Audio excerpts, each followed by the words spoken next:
పరిపాలన గాలి కొదిలేసిండ్రు. మీరు ఇచ్చిన ఒక్క హామీ ఇవాళ మహిళలు మిమ్మల్ని చీ అంటున్నారు.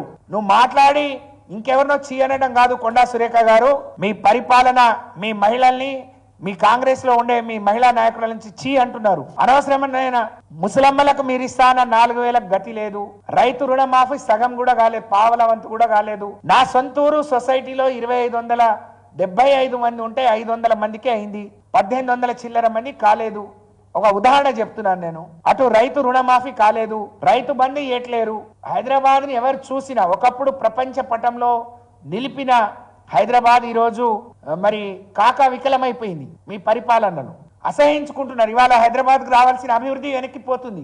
నెలకొక ప్రపంచ దేశాలన్నీ పర్యటించి కేటీఆర్ గారు ఈ హైదరాబాద్ స్వరూపాన్ని, హైదరాబాద్ రూపురేఖల్ని, హైదరాబాద్ చిత్రపటాన్ని ప్రపంచ పటంలో అగ్రభాగంలో నిలిపితే ఇవాళ మీరు అక్కడి నుంచి దిగజారిస్తా ఉన్నారు, కూలుస్తా ఉన్నారు.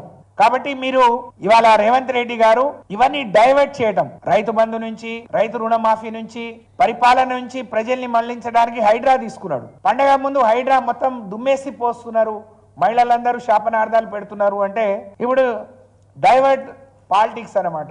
మహిళా మంత్రులను సికండీలుగా పెట్టుకొని ఇవాళ రేవంత్ రెడ్డి గారు ఈ ప్రభుత్వం వాళ్ళను ముందుకు నడిపిస్తూ వాళ్ళతోని ఇష్టం వచ్చినట్టు మాట్లాడిస్తూ మరి ఏదైనా చేయవచ్చు అని అనుకుంటున్నారు. ఇది పొరపాటు.